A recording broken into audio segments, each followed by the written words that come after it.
Bismillahirrahmanirrahim. Assalamualaikum warahmatullahi wabarakatuh. Kami, mahasiswa UIN Alauddin Makassar. Kami membuat video ini guna menyelesaikan tugas di mata kuliah Ushul Fiqih dengan dosen pengampu Bapak Andi Julfikar Darussalam MSI. Kami dari kelompok 7 yang terdiri dari Regina Selvi Indriani 90 100 120 017, Tommy Ahmad Fauzan 90 100 120 034, Kipran Kasim 90 100 120 035 akan membahas mengenai mahkum fi atau objek hukum. Pengertian mahkum fi atau objek hukum dalam usul fikih diartikan sebagai perbuatan mukallaf itu sendiri sebagaimana berlaku dalam Islam. Selain itu, mahkum fi dapat diartikan sebagai perbuatan mukallaf yang berkaitan dengan perintah syar'i, yaitu Allah dan Rasul, yang ketika disifati dengan hukum taklifi menjadi wajib, sunnah, mubah, makruh, dan haram. Sedangkan menurut para ulama usul, mahkum fi dapat diartikan sebagai perbuatan seorang mukallaf yang terkait dengan perintah Allah dan Rasulnya, baik bersifat tuntutan meninggalkan maupun memilih pekerjaan. Macam-macam mahkum fi. Mahkum fi dapat dibedakan menjadi 3 bagian, yaitu pertama, objek hukum yang pelaksanaannya mengenai diri pribadi yang dikenai taklif, seperti sholat dan puasa. Kedua, yaitu objek hukum yang pelaksanaannya berkaitan dengan harta benda pelaku taklif, seperti kewajiban membayar zakat.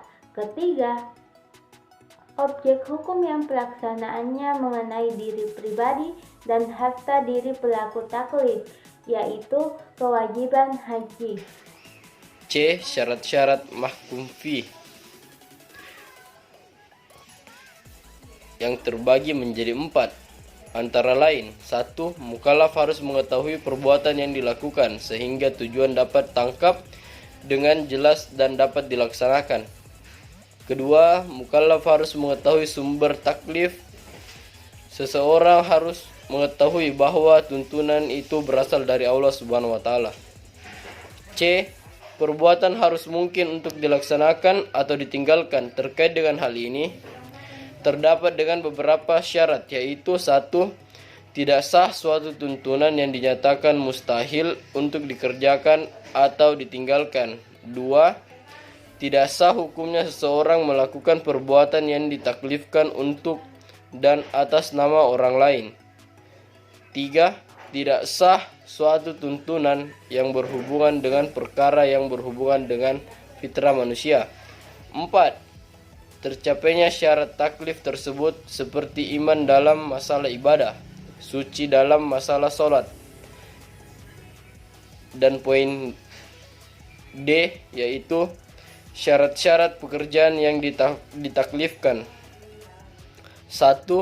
Perbuatan atau pekerjaan itu mungkin terjadi karena mustahil suatu perintah dikaitkan dengan mustahil seperti mengumpulkan antara dua hal yang berlawanan. Tegasnya tidak diperintahkan suatu melainkan sesuatu itu belum ada dan mungkin akan terus terwujud dan terlaksanakan. 2. Perbuatan itu dapat diusahakan oleh hamba. Pekerjaan itu menurut ukuran biasa atau standar sanggup dilakukan oleh seseorang yang menerima taklif itu. Ketiga, perbuatan itu dapat diketahui bahwa perbuatan itu dapat dibedakan oleh orang yang diberi tugas, baik secara pribadi maupun bersama orang lain dengan jelas. Keempat, pekerjaan itu mungkin dapat diketahui oleh orang-orang yang diberi tugas bahwa hal itu perintah Allah sehingga ia mengerjakannya mengikuti sebagaimana diperintahkan hal yang dimaksud dengan dapat diketahui. Di sini ada kemungkinan untuk dapat diketahui dengan jalan memperhatikan dalil-dalil dan menggunakan nazar. Masyakah, rintangan atau halangan. Apabila masyakah tersebut tidak wajar dan tidak mampu diatasi oleh mukallaf, kecuali dengan kekuatan yang ekstra dan kesulitan yang sangat, maka hukumnya menjadi berbeda-beda atau beragam. Misalnya A. Masyakah yang tidak wajar yang muncul pada perbuatan mukallaf karena sebab khusus seperti puasa dalam keadaan sakit dan bepergian. B. Masyakah yang tidak wajar yang muncul bukan dari zat atau watak suatu perbuatan, namun semata-mata dari kemauan mukallaf sendiri untuk melakukan perbuatan yang berat. Dalam kaitannya antara hak Allah dan hak hamba terbagi menjadi 4 macam, yaitu pertama, pekerjaan-pekerjaan yang dipandang hak Allah. Perbuatan-perbuatan yang dipandang sebagai hak Allah adalah segala perbuatan yang kemaslahatannya itu akan terpulang kepada masyarakat umum, bukan untuk seorang tertentu saja, dan pelaksanaannya diserahkan kepada pemerintah yang sah. Dikatakan sebagai hak Allah karena mengingat kepentingan yang besar dan kepada kelengkapan manfaat daripada perbuatan-perbuatan itu. 2. Yang dihukum hak hamba. Adapun hak-hak yang dianggap sebagai murni hak hamba adalah seperti pergantian harta yang dirusak, baik mengganti dengan yang sepadan atau senilai harta yang dirusak tersebut. 3. Perbuatan yang mengandung hak Allah dan hak hamba tetapi hak Allah lebih kuat. Bagian ini diumpamakan hukum menuduh zina. Apabila ditinjau bahwa hukum menuduh itu mendatangkan kebaikan kepada masyarakat, nyatanya bahwa ia adalah hak Allah lebih keras. Tidak boleh yang dituduh itu menggugurkan hukum itu dari orang yang menuduh, dan tidak boleh hukum itu dilaksanakan oleh yang dituduh. 4.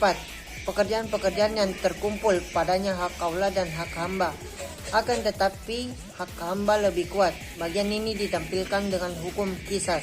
Oleh karena dalam hak ini hak hamba lebih kuat, maka hamba yang bersangkutan boleh mengambil diat saja atau memaafkan saja. Mungkin itu saja dari saya. Wabillahi taufiq wal hidayah. Wassalamualaikum warahmatullahi wabarakatuh.